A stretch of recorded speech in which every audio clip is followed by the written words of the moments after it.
अब देखो, the resistance of a platinum wire of a platinum resistance thermometer at ice point is 5 ओम।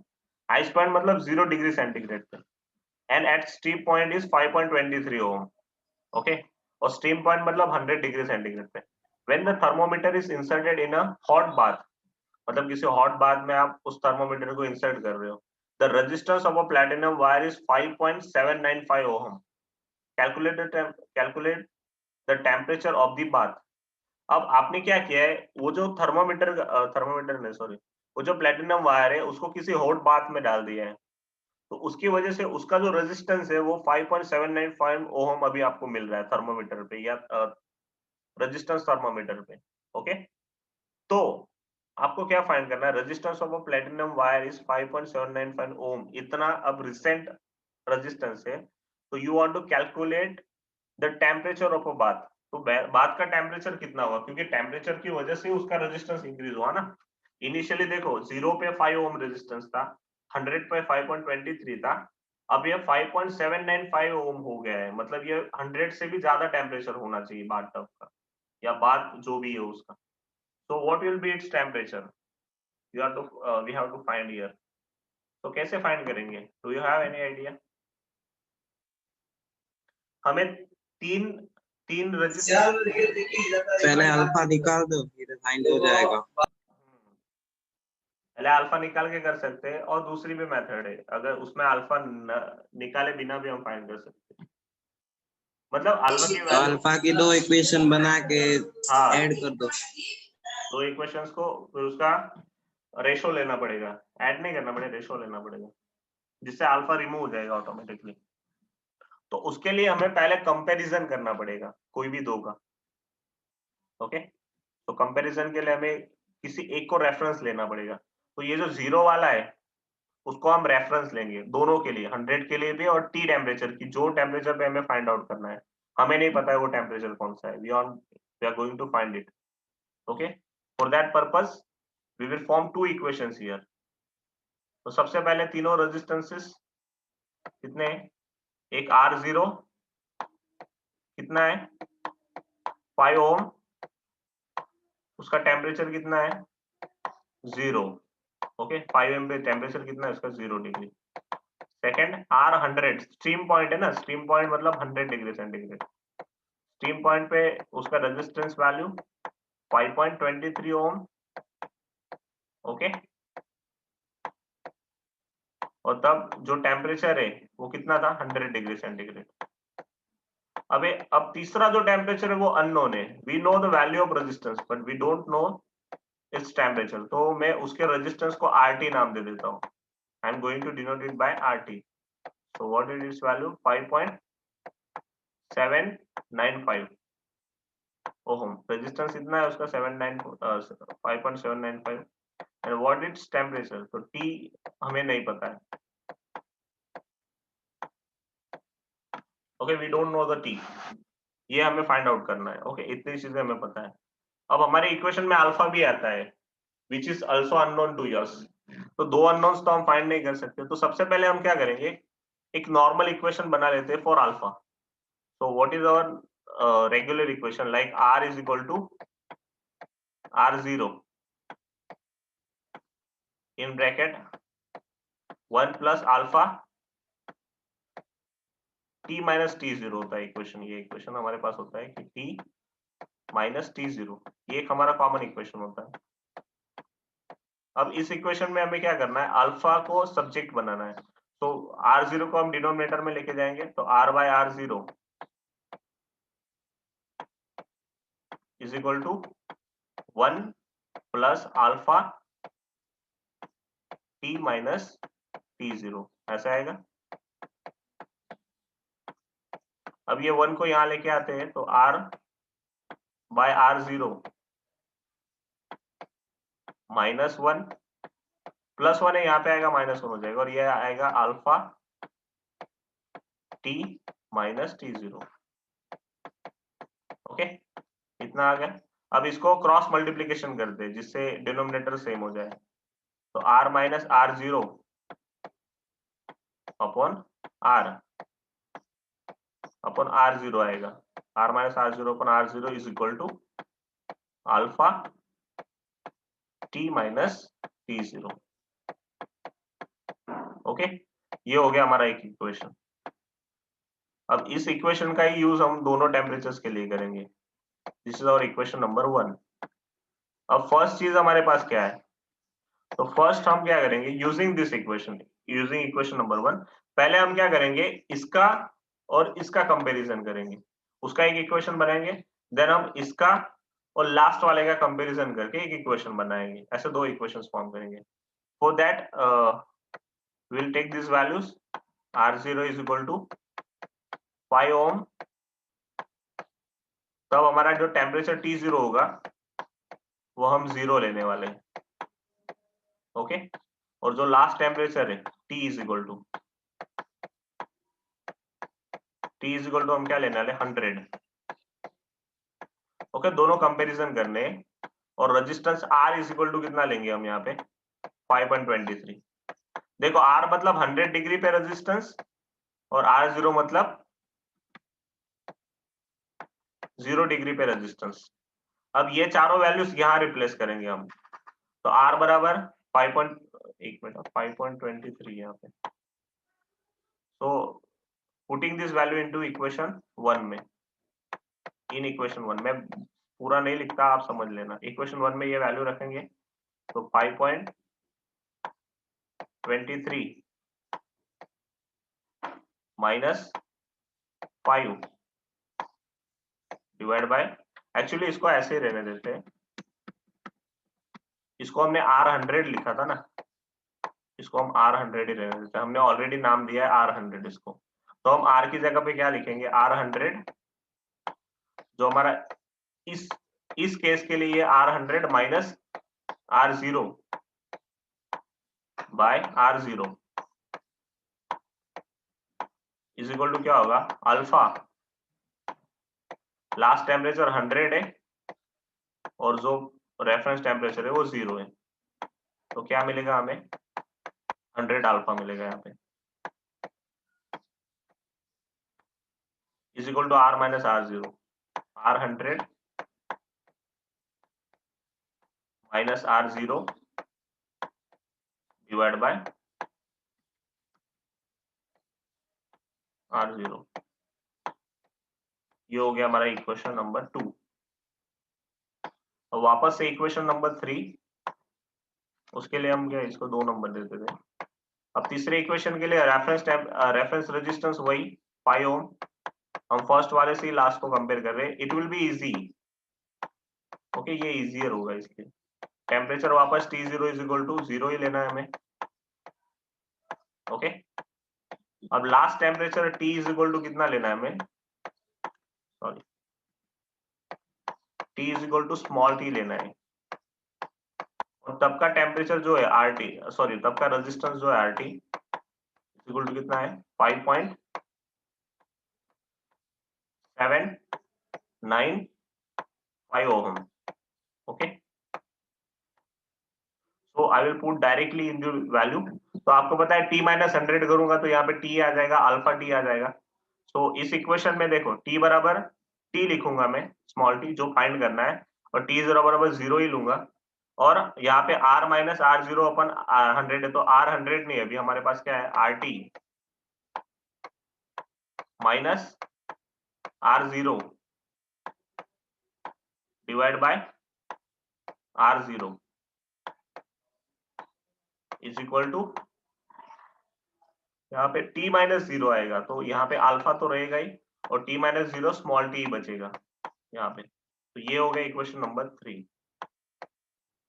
हमें T find करना है ना, तो नेक्स्ट पेज पे करते, तो हम इक्वेशन नंबर 3 को इक्वेशन नंबर 2 से डिवाइड करेंगे। तो राइट साइड में इक्वेशन नंबर T था अल्फा T अपॉन अल्फा 100, ऐसे था लेफ्ट हैंड साइड में, is equal to right hand side थी इसकी RT minus R0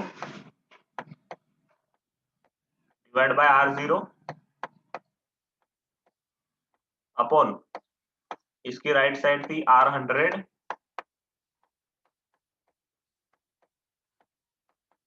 minus R0 divide by R0, ऐसे था।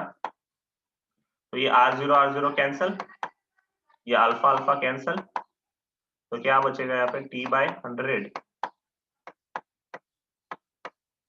इज इक्वल टू, अब इनकी वैल्यू रखो, RT की कितनी थी 5.795 minus 795 minus 5 divide by 5.23 minus 5, क्या आएगा? तो 5.795 में से 5 गया तो 0.795 बचेगा यहाँ पे। 0.795 डिवाइड बाय, यहाँ पे 5.23 में से 5 गया तो 0.23 बचेगा। ओके, तो इसका जो भी आंसर आएगा तो उसको 100 या डिनोमिनेटर में, वहां पे न्यूमरेटर में जाएगा, तो 100 इंटू इसका जो भी आंसर आएगा, क्या आंसर आएगा उसका, करो कैलकुलेटर में। 3.45 795 डिवाइड बाय 3.456 ना, हाँ 3.456, इसको मल्टीप्लाई बाय 100 करेंगे तो क्या हो जाएगा 345.65 3.25.6 डिग्री सेंटीग्रेड। सेंटीग्रेड। ये हो गया हमारा आंसर। एनी डाउट्स एग्जाम्पल में?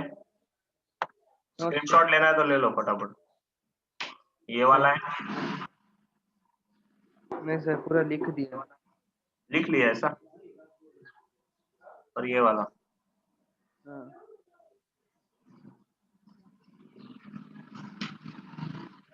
तो देखो, इन्होंने ये डायरेक्ट इक्वेशन बनाया था, जो शॉर्ट में लिखा है उन्होंने, वही इक्वेशन कैसे आता है वो मैंने बताया था, लास्ट पेज पे था मेरा वो, पर उसके पहले हमें ये सारी स्टेप्स करनी होती है, उनके तरह शॉर्टकट लिखेंगे तो मार्क्स नहीं मिलेगा।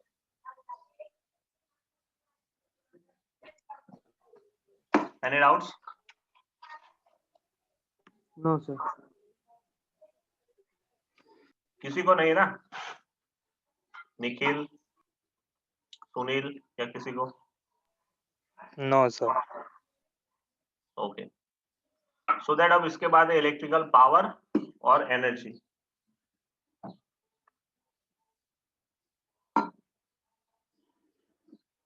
पावर क्या होता है, एनर्जी और पावर में डिफरेंस क्या होता है?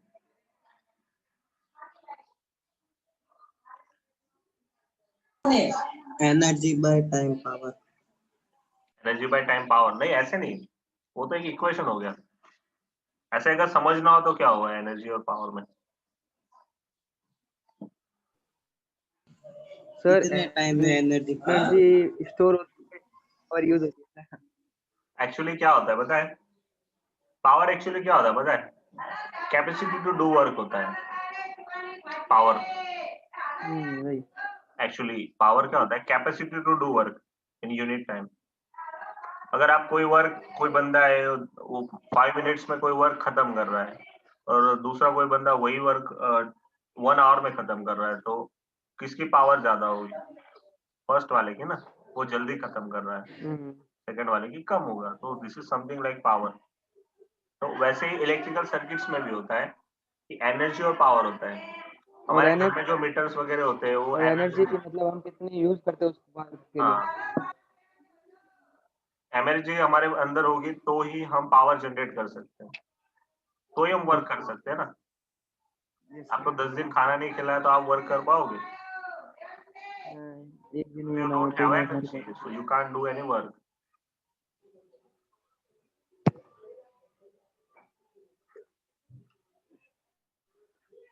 तो इसमें कुछ नहीं, इसके सिर्फ थोड़े कॉमन इक्वेशन है, वही हमें समझने होते हैं। अब आपको एक चीज और पता होगी कि आपके घर में जो इक्विपमेंट्स होते हैं, लाइक कोई भी इलेक्ट्रॉनिक इक्विपमेंट या इलेक्ट्रिकल इक्विपमेंट ले लो, वो सारे हीट होते हैं। लाइक आपका फैन हुआ तो वो भी गर्म हो जाता है, हीट हो जाता है। आपका मोबाइल फोन हुआ, ज्यादा टाइम तक आप इंटरनेट एक्सेस करोगे, वीडियोस देखोगे, ऑनलाइन रहोगे, तो आपका फोन हीट हो जाता है। हीट हो जाता है मतलब क्या होता है?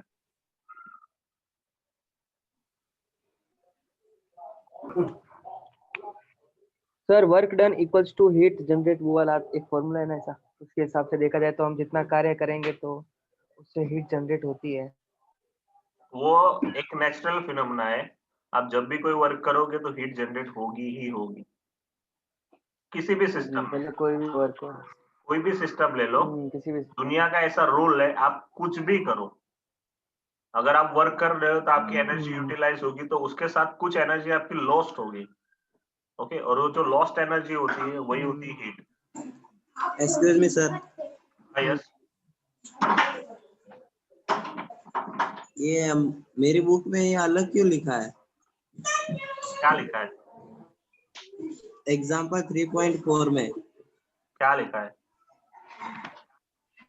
कि स्टीम पॉइंट पे अलग रेजिस्टेंस दिया है, कितना दिया है? 5.39। 3.9 दिया तो है कोई और नहीं, हमने यहाँ पे लिया था बुक में छापने में कोई मिस्टेक हो गई होगी। इसलिए मैं उससे कोई, कर रॉन्ग आ रहा है। अरे इससे कोई फर्क नहीं पड़ता, इम्पोर्टेंट है कंसेप्ट, कैसे सॉल्व करना है, एग्जांपल वो समझ में आ गया। हाँ सर। हाँ तो बस, हाँ। जो वैल्यू दी है वो वैल्यू पुट करके आंसर निकालो। हाँ कोई नहीं आप है। बट वैल्यू सर से चेंज आंसर होगी तो तो 2-3 से आंसर भी निकलेगा चेंज ना। होगा ऑब्वियसली। हाँ। ओके कोई नहीं। अंडरस्टैंड? एक्चुअल में वैल्यू 2-3 है सर, बाय मिस्टेक लिखा गया वहाँ पे। हाँ मतलब वो बुक में प्रिंट में मिस्टेक हो गई होगी, टू बुक थ्री कर प्रिंट देना। मिस्टेक है। Yes sir. आप उसको चेंज कर दो, 2-3 कर दो, कोई फर्क नहीं पड़ता। ओके, सो वर्क एनर्जी और वर्क का जो इक्वेशन होता है सिंपली, कि जो फाइनल पोटेंशियल एनर्जी और इनिशियल पोटेंशियल एनर्जी होती है उनके बीच का एक डिफरेंस होता है, जिसको डेल्टा क्यू इंटू वी से लिखा जाता है। तो Q is equal to I into T होता है, इस वजह से जो एनर्जी का इक्वेशन होता है आई वी इंटू डेल्टा टी आता है। ओके, तो ये सारी चीजें इतनी इंपॉर्टेंट नहीं है। तो जो वर्क डन होता है वही आपका पावर होता है। तो पावर के मेजरली ये तीन इक्वेशन होते हैं, P is equal to V I, P is equal to I square R, और P is equal to V square by R. ये तीनों पावर के इक्वेशन है विच आर वेरी इंपॉर्टेंट, और इनको मल्टीप्लाई बाय टी करोगे तो वही एनर्जी का इक्वेशन बन जाएगा। अंडरस्टैंड? क्योंकि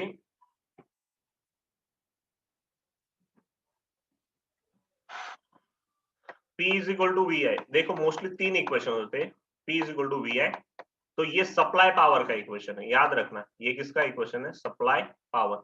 कि आप कोई सर्किट में कोई बैटरी कनेक्ट कर रहे हो और इसके साथ सारे इक्विपमेंट्स आप करंट कर दोगे और सर्किट क्लोज कर दोगे, तो उसमें से करंट फ्लो होना स्टार्ट हो जाएगा। तो करंट जब फ्लो होना स्टार्ट हो जाएगा तो वोल्टेज और करंट जो होता है उनका जो मल्टीप्लिकेशन होता है वो सप्लाई पावर, मतलब कि आप सर्किट में जितने सारे इक्विपमेंट्स है उनको कितना पावर दे रहे हो, this is called supply power. तो जब भी आपको बोला जाए कि find out the supply power, तो जो बैटरी कनेक्ट की है वो बैटरी का वोल्टेज इनटू टोटल करंट, उनका मल्टीप्लिकेशन करना है, तो you will get the answer of supply power, और you will get supply power of system, मतलब आप टोटल कितना पावर सप्लाई कर रहे हो, और वही पावर सारे इक्विपमेंट्स में उनकी जो वैल्यूज होगी उनके अकॉर्डिंग डिस्ट्रीब्यूट हो जाएगा। सब में सेम जाएगा ऐसा नहीं होता, किसी का रेजिस्टेंस ज्यादा कम हो उसके अकॉर्डिंग कम ज्यादा वैल्यूज डिस्ट्रीब्यूट होती है, वो पूरा कैलकुलेशन का मैटर होता है। उसके बाद होती है लॉस पावर। जब कोई इक्विपमेंट में से करंट पास होता है, कोई इंस्ट्रूमेंट्स में से या रेजिस्टेंस में से कैपेसिटर किसी भी चीज में करंट पास होता है, तो आपको कुछ पावर लॉस होता है। रेजिस्टेंस एक्चुअली पावर लॉस करता है, रेजिस्टेंस की वजह से पावर लॉस होता है, जो हीट जनरेट होती है वो रेजिस्टेंस के कारण ही होती है। तो उसके लिए लॉस पावर का इक्वेशन क्या होता है, तो हमें एक चीज पता है, V इज इक्वल टू क्या होता है, IR होता है। V इज इक्वल टू क्या होता है, IR होता है। तो इससे I is equal to V by R भी लिख सकते हैं हम लोग इसी इक्वेशन को। अब एक बार हम V की वैल्यू रिप्लेस करेंगे इस इक्वेशन में और एक बार I की वैल्यू रिप्लेस करेंगे। जब हम इक्वेशन में V की वैल्यू रिप्लेस करें तो you will get the answer of, you will get the equation.